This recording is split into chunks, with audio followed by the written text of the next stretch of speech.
se impõe. Isso é uma tola vaidade nossa, achar que a gente convenceu. Viu? Convenci fulano. Conversa fiada, fulano é que se convenceu. Então ele tinha essa lucidez de não se preocupar em convencer as pessoas. Isso não me preocupa, absolutamente. Absolutamente, ele não se preocupa com isso. E ainda menos para o fazer renunciar à sua crença, que respeito quando sincera. Imagina ele querer fazer alguém renunciar à própria crença.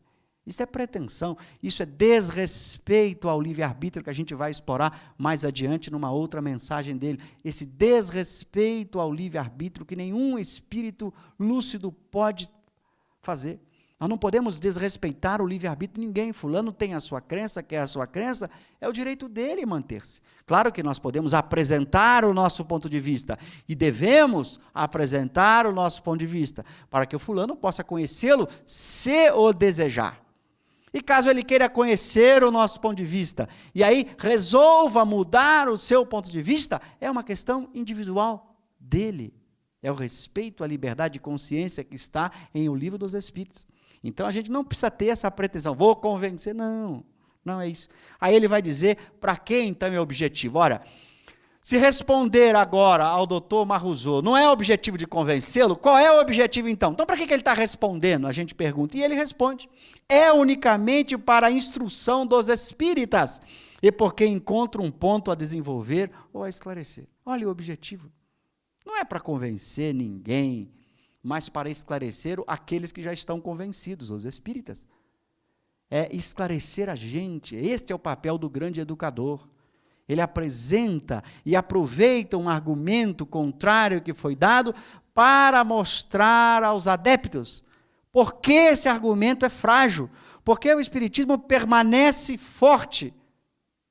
Esse é o objetivo. Você pega um argumento de um materialista. Aliás, a gente tem procurado fazer isso em alguns grupos de estudos que a gente atua, no sentido de mostrar, pegamos o argumento do materialista e mostramos o quanto esse argumento é frágil para enfrentar a doutrina espírita. Não é para convencer o materialista, longe de nós essa pretensão.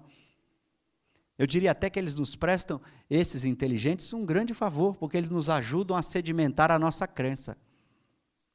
Então, o papel é outro, é fazer com que a gente possa mostrar que a doutrina espírita, por ser a verdade, por ter uma construção lógica, por ser uma ciência que se apoia na razão e nos fatos, ela deve ser capaz de resistir a todos os argumentos.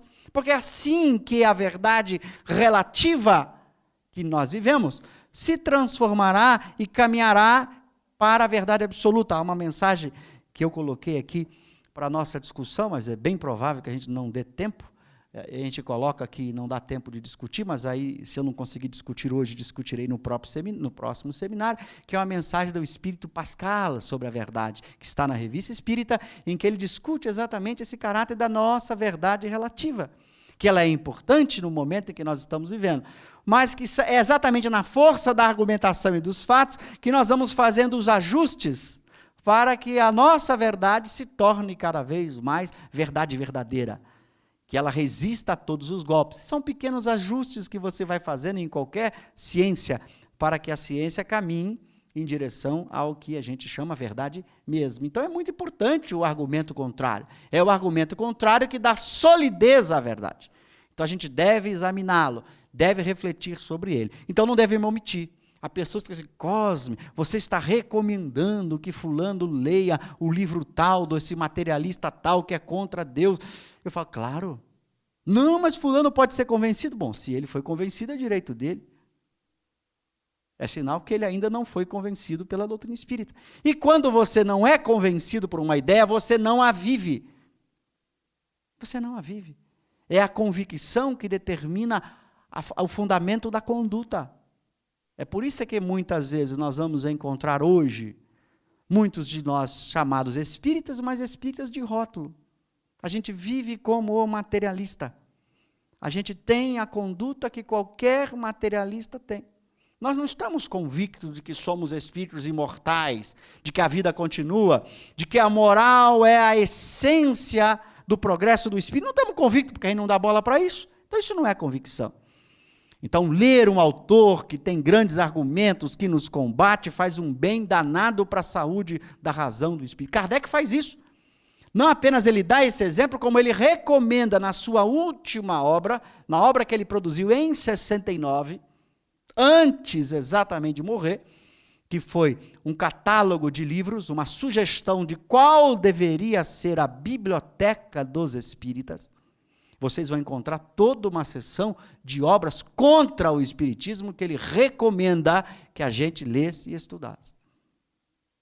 Por quê? Porque a nossa convicção não pode deixar de ser abalada, se ela tiver bases sólidas, por argumentos contrários. Vale a pena você submeter você mesmo a esses argumentos. Então não tenha medo, não tenha receio. Eu vou ser convencido pelo materialista. Bom, se você vai ser convencido pelo materialista, problema seu, é sinal que você ainda não entendeu a argumentação espírita. Então estude mais espiritismo, porque o espiritismo, quando estudado e compreendido, ele resiste a todas as críticas dos materialistas de todas as épocas, porque ele é uma ciência do espírito muito bem construída. Então não tenhamos esse tipo de medo, esse tipo de receio. A gente tem que estudar para que a gente possa aprender com o argumento contrário. Então, o objetivo é exatamente a instrução dos espíritas e um ponto que ele vai mostrar a esclarecer ou desenvolver. Refuto os princípios e não os indivíduos. Por isso, na refutação de Kardec, não há nenhuma expressão de raiva, de injúria, de ofensa. Este é o equilíbrio que a gente precisa fazer. Não há o que se chama argumento ad hominem, tão comum hoje no movimento espírita. Você quer combater uma ideia denegrindo a pessoa, falando mal da pessoa. Ou quer ser favorável a uma ideia equivocada, falando bem da pessoa. Isso é o que a gente chama argumento ad hominem. Você quer desenvolver uma tese, você ao invés de mostrar a racionalidade da tese, a logicidade dela, o que você faz? Você realça a pessoa quando a pessoa propôs a tese. Você diz, não, mas veio do médium tal. Não importa de quem veio. A tese tem que ter fundamento na lógica e nos fatos. Então isso é argumento ad hominem. Usar a pessoa a favor da tese. Ou usar a pessoa contra a tese. Esse é o formato fundamental em lógica do argumento ad hominem. Então, às vezes, você quer combater uma tese e você ofende, agride a pessoa, na esperança de que, ao agredir a pessoa, a tese seja agredida também. Então, isso Kardec jamais utilizou, porque ele era, além de um espírito muito evoluído, alguém que dominava muito bem a lógica. Então, ele sabia que isso é muito frágil. Tentar combater um princípio atacando pessoas é muito frágil. Isso não resiste ao tempo. E, por outro lado, serve de instrução para a gente. Ele pegava uma mensagem do Espírito de Verdade, assinada do Espírito de Verdade, e fazia análise da razão e do bom. Não importava a assinatura da mensagem. Não importava o médium. Isto é um outro lado importante que nós ainda não aprendemos a fazer. Veio do médium tal que produziu 80% de coisas maravilhosas. Não importa que ele tenha produzido 99% de coisas maravilhosas. Esse 1% tem que ser analisado do mesmo jeito. Aliás, mais uma razão para analisar. Eu costumo dizer, quando você tem uma produção que vem de uma história de seriedade, mais uma razão para você analisá-la com profundidade. Por quê? Porque se você analisá-la com profundidade e ela de fato for verdadeira, ela vai ter mais profundidade ainda. Você vai descobrir coisas que você não descobriu por trás dela. Então, a razão para analisá-la é muito maior. Você vai ganhar com isso se ela for muito boa, porque você vai, ao analisar com profundidade, extrair mais dela. Por outro lado, se ela for equivocada, você vai descobrir. Então, esse dever da gente refletir sobre os princípios e nunca com os indivíduos. Refuta os princípios e não os indivíduos.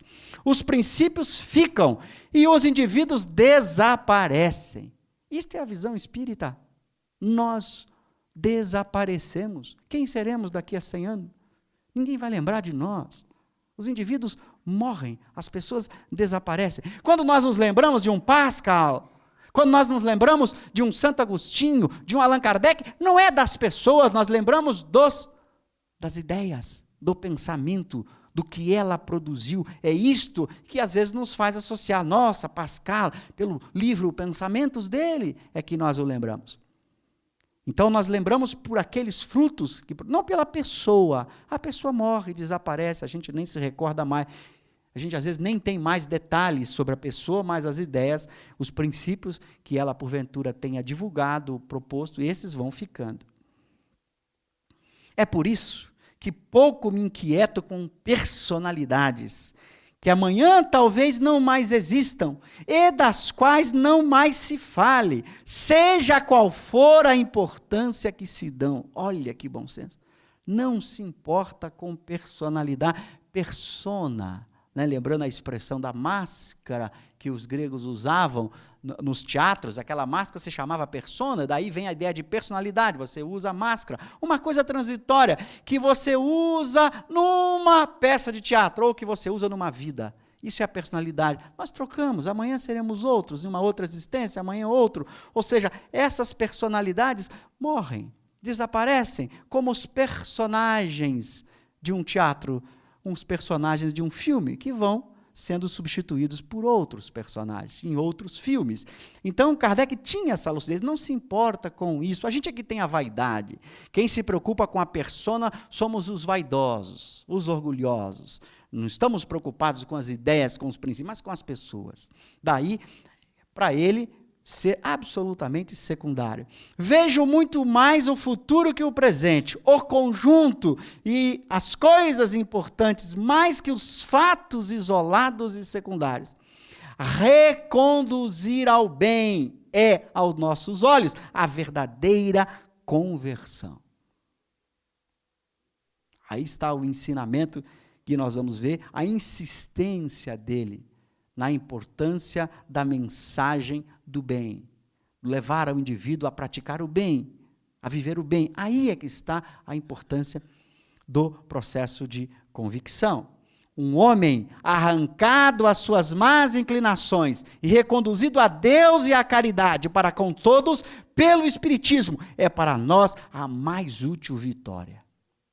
Olha a diferença. A gente consideraria vitorioso ter aumentado o número de frequentadores de uma casa espírita. Vitorioso ter aumentado o número de adeptos. Vitorioso ter aumentado o número de pessoas que nós convencemos. Estamos errados. Estamos errados. Nós deveríamos nos sentir vitoriosos quando nós conseguimos que algumas pessoas mudassem sua vida, vivessem a caridade, a fraternidade, mudassem sua maneira de ser, porque aí é que o Espiritismo fez efeito. Senão as pessoas simplesmente mudaram de rótulo, não tem nenhuma diferença, troca um rótulo por outro. Ele usava o rótulo de católico, passou a usar o rótulo de espírita, e daí? Como é o seu modo de ser, o seu caráter, a sua vida? É aí que a gente deveria se sentir útil. Nossa, alguém está realmente, a partir daquilo que divulgamos, procurando viver a doutrina espírita, procurando viver a caridade. Daí é que é a grande vitória. Aí a mais útil vitória. A mais útil vitória é sobre o mundo interior da criatura, sobre aquilo que a criatura é, e não sobre esses rótulos que passam, que mudam muitas vezes com o tempo, quando a convicção não é profunda. É a que nos causa a maior alegria, e agradecemos a Deus por nos-la dar tantas vezes. Esta alegria, quando você vai perceber na revista, a alegria dele por receber uma carta de alguém que era um criminoso numa penitenciária, e que ao ler o livro dos Espíritos se transforma num novo homem, um homem desconhecido da sociedade, um criminoso vulgar, que ninguém estava sabendo. Esta carta para ele, dizia, representava muito mais alegria do que a carta de um monsenhor, de alguém que se dizia, me tornei espírita. Então ele se considerava muito mais vitorioso quando ele conhecia e tinha certeza de que alguém mudou de vida, passou a viver a caridade com profundidade depois de ter lido as suas obras. Veja que é a preocupação do verdadeiro educador, do grande espírito, da grande alma para conosco. A gente é que tem muita vaidade, então a gente gosta de número, não de qualidade. Para nós, a mais honrosa vitória não está em destacar o indivíduo desse ou daquele culto, de tal ou qual crença pela violência ou pelo medo, mas de o destacar do mal pela persuasão. Não interessa, tantas pessoas deixaram de tal religião, viraram para mim, esqueça. Quantos indivíduos deixaram de se comportar mal e passaram a se comportar bem pela persuasão, pelo convencimento, e não pela força, não pela violência. Nós apreciamos pelo alto todas as convicções sinceras e não as obtidas pela força ou que apenas são aparentes. O respeito às crenças sinceras. Esse é um princípio fundamental, que ele jamais vai abrir mão. Por isso ele nunca ofende, ele nunca agride, ele nunca maltrata, ele nunca tenta convencer alguém impondo qualquer forma de argumento ad hominem para que a pessoa pudesse se sentir pressionada pelo medo ou pelo receio. É assim, por exemplo, que em vossa brochura perguntais quais os milagres que o Espiritismo pode invocar em seu favor.